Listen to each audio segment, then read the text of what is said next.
Hey there, Detroit sports fanatics, and welcome to Taylor's Detroit Sports episode 11 on Spreaker. My name is Taylor Phillips. Let's go ahead and recap the Tigers and White Sox series finale. Thursday which was on Thursday, the White Sox scored 3 runs in the second inning against Drew Smyly, but the Tigers answered with 2 in that same inning and 2 more in the third on back-to-back homers by Torrey Hunter and J.D. Martinez to take a 4-3 lead. Chicago tied it at 4 with an RBI single by Sierra off of Smyly, who finished 6 innings before he and Austin Jackson received the news about the entire trade in that 7th inning, which I'm going to get to in about a minute. When Joakim Soria allowed the go-ahead run by hitting a batter by a pitch with the bases loaded and 1 out, and that proved to be costly, Jackson would come out of the game on a 2-2 ball strike count at one point in the inning because of that trade, and the fans gave him a final standing ovation. I really miss Austin Jackson a lot, but his only problem is that he can't make diving catches. Andy Dirks can when he returns to action from his rehab assignment. Jabba Chamberlain gave up 2 Chicago insurance runs in the 8th before Blaine Hardy stopped the bleeding. That proved even more costly. That made it 7-4 White Sox, and that's how that one ended up. But the thing that mattered more is from here on out, David Price is now a Tiger, and he will help boost the starting pitching rotation. Now I'm going to get to the trade.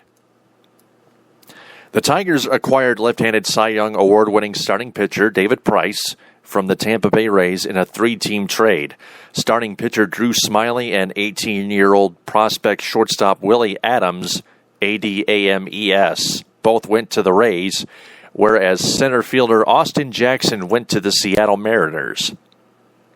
The Mariners also dealt outfielder Nick Franklin to the Tampa Bay Rays in that 3-team trade, which completed it. And that clears all of it. We're going to hear from Dave we're going to hear exclusive press conference speaking from Dave Dombrowski right about now.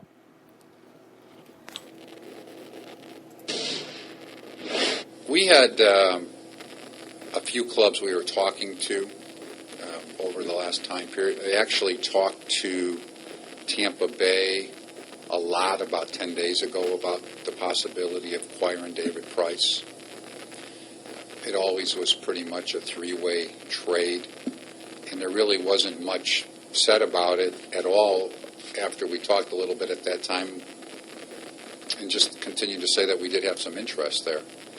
Andrew Friedman, their general manager, a great deal of respect, he called me late last night, actually on my way home, and asked me if we would still have interest in pursuing it. And it sent me a text earlier, but actually reached out phone call-wise later last night when I was driving home, and then sort of outlined the parameters of where it would possibly go.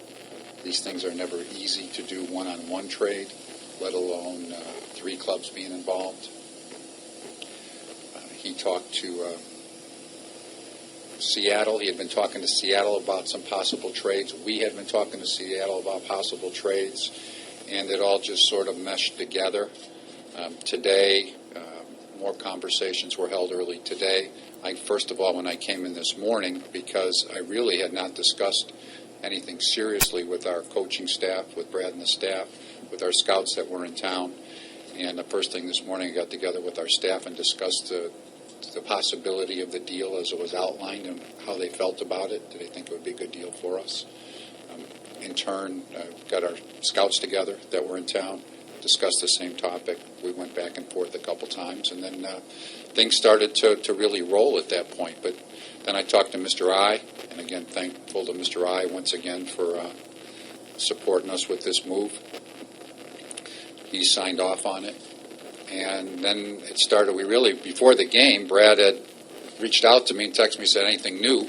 And I said, no, there's really not anything new, which there wasn't. We were just kind of in a holding pattern. And then I was actually walking down to the game, and about 5-1, and my phone rang. And that's when everything started to move real quickly. Well, the way we looked at it and the question that we asked ourselves is, what gives us the best chance of winning a world championship this year? Now, we have to get there. I mean, we know that. So, I mean, it's not only it's getting there, but also trying to win a world championship. And we thought adding him to our rotation at this point would give us the best chance to do that. And I know Joakim Soria had a little bit of a shaky outing the last time. He was better today. We think with the addition of Joakim and with David Price, that really does help our ball club. Now, we give a little bit. We traded 2 players from the big league level that we liked a great deal, but we just thought we would be better, give us a better chance to win with David Price taking the ball the rest of the season. I think what happened, there were a lot of names out there. There were a couple guys that we were interested in, but we weren't looking at just trying to get a player. We were talking about getting an upgrade. And there's not a lot of those guys that were available out there.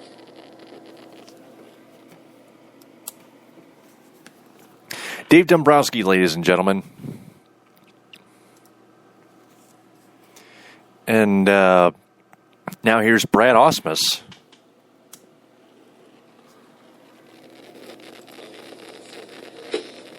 No, I wouldn't say that was a rough outing, to be honest with you. I thought he threw the ball pretty well. He gave up the one hit, but all things considered, his velocity was up, his location was better. I know he gave up the run and he gave up that hit, but he's actually talking about the trade deadline deals, which includes Joakim Soria. He was talking about the Joakim, the one run that Soria gave up first, so bear with him. I thought it was a pretty good outing. I really did. I liked what I saw. I agree, too.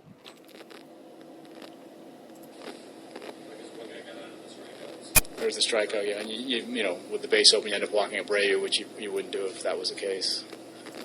So I really did like the way he threw the ball today.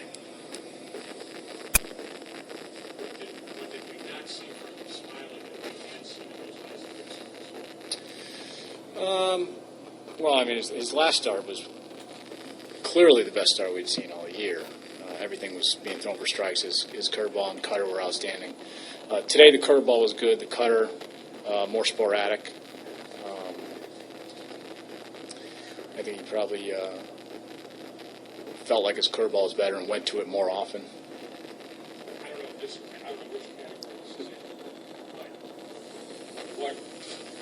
What happened at the top of this? How do you think that affected the team the rest of the game?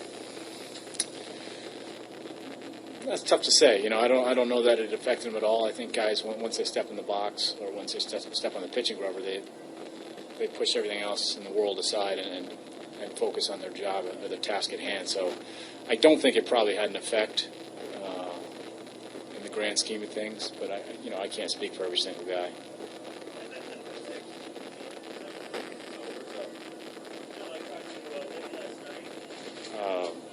I found out about 5 minutes before Jackson came off the field.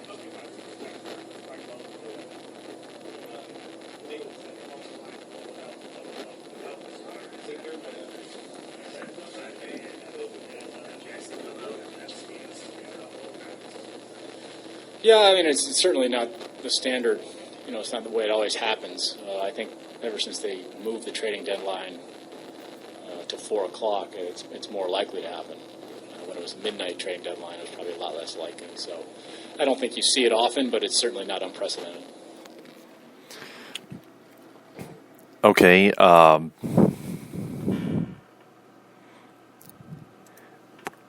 Brad Ausmus didn't speak much about the Price trade, but he did speak about the fact that Austin Jackson had to be pulled on a 2-2 pitch with one out and the bases loaded before that was after Soria hit that batter by the pitch with the bases loaded and one out.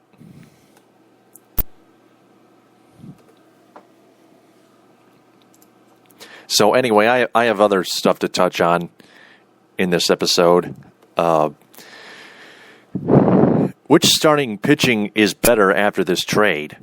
The Tigers or the Athletics? I voted for the Tigers on a link on Twitter just recently for the second time, and the poll shows 65% say the Tigers, only the other 35% say the Athletics do.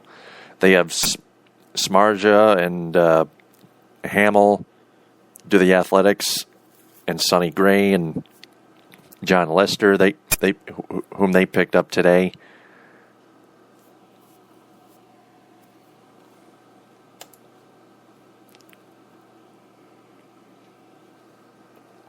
But the Tigers have David Price, who they picked up, along with Verlander, Scherzer, Porcello, and Sanchez.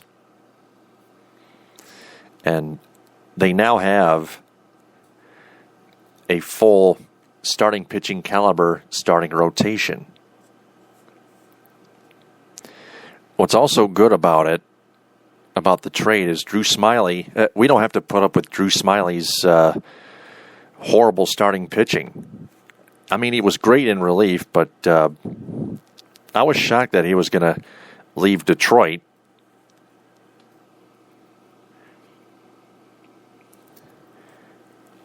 Along with Austin Jackson, which is even more surprising. There's some good and some bad about Austin Jackson leaving. The bad part about Austin Jackson leaving Detroit is he has base running power, and he can get on base a lot of times. But the good thing about it is that he can't dive for the ball, and he strikes out a lot of times. Not quite as many times as Avila, but still plenty.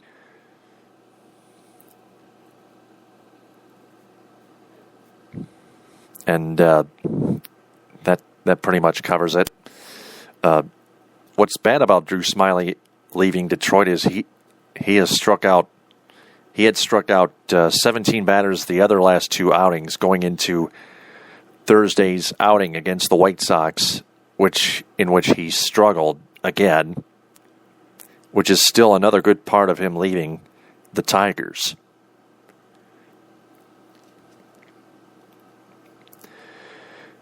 So David Price will finally make his first start as a Tiger on Tuesday in the Bronx against the New York Yankees in part of a 3-game series. Now, other than David Price, since the trade deadline has already passed by, just all of you keep in mind that the Tigers can still make trades in August. Their only trade issue primarily is their bullpen. Dave Dombrowski, speaking of whom, can still go after Philadelphia Phillies left-handed relief pitcher Antonio Bastardo and, what I suggest, flame-throwing left-handed relief pitcher Aroldis Chapman of the Cincinnati Reds.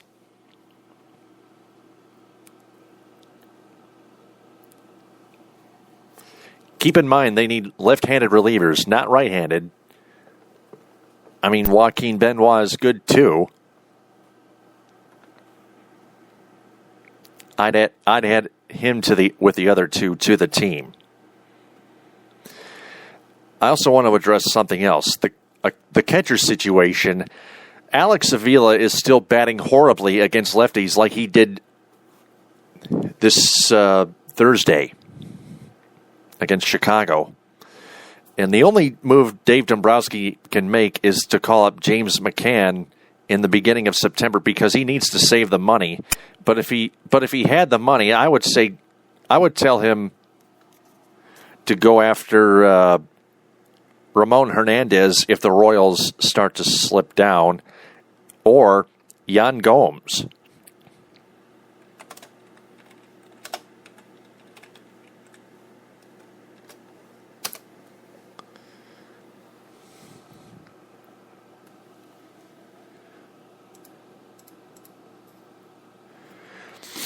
And another note about Avila, anyone who defends Alex Avila just for his father and assistant general manager Al Avila is just speaking completely meaninglessly. It just doesn't mean a thing.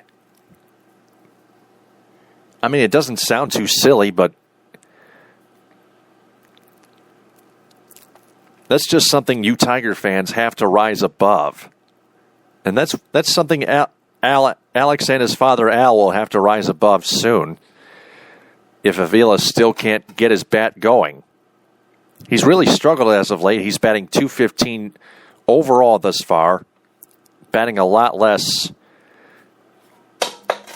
against left-handed pitchers.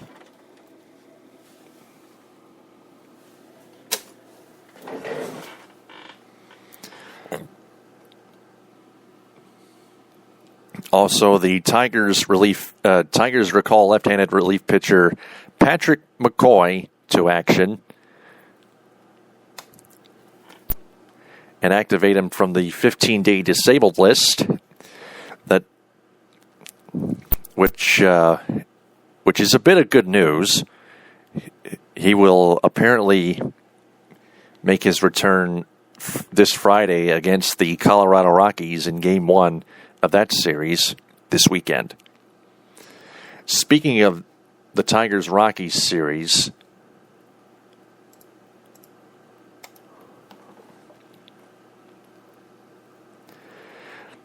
Justin Verlander will get the start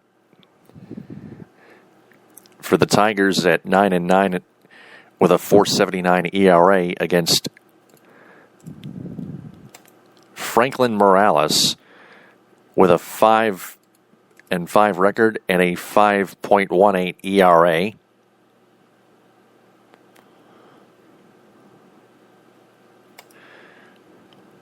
And then Rick Porcello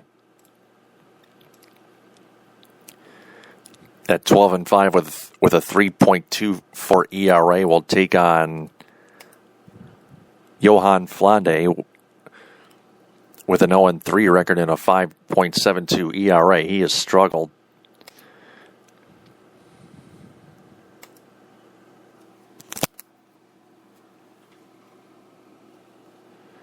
And then Anibal Sanchez will take the mound on Sunday against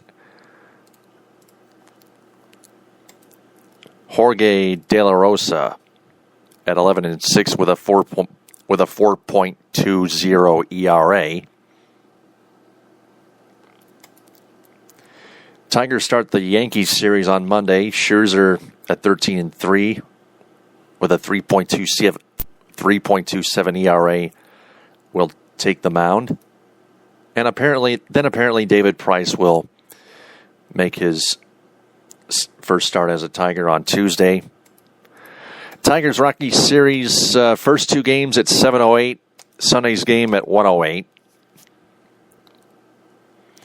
And that is for more stats on the Rockies starters. If you want to do a little more scouting report, go to Tigers.com and look on the top of the website page and see the starting pitching matchups after the result as you scroll over game by game.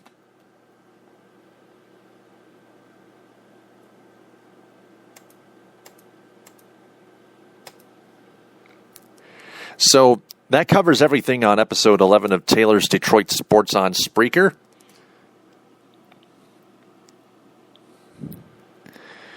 I will return for episode 12 after Game 1 of the Tigers-Rockies series. Until then, TTFN, ta-ta for now.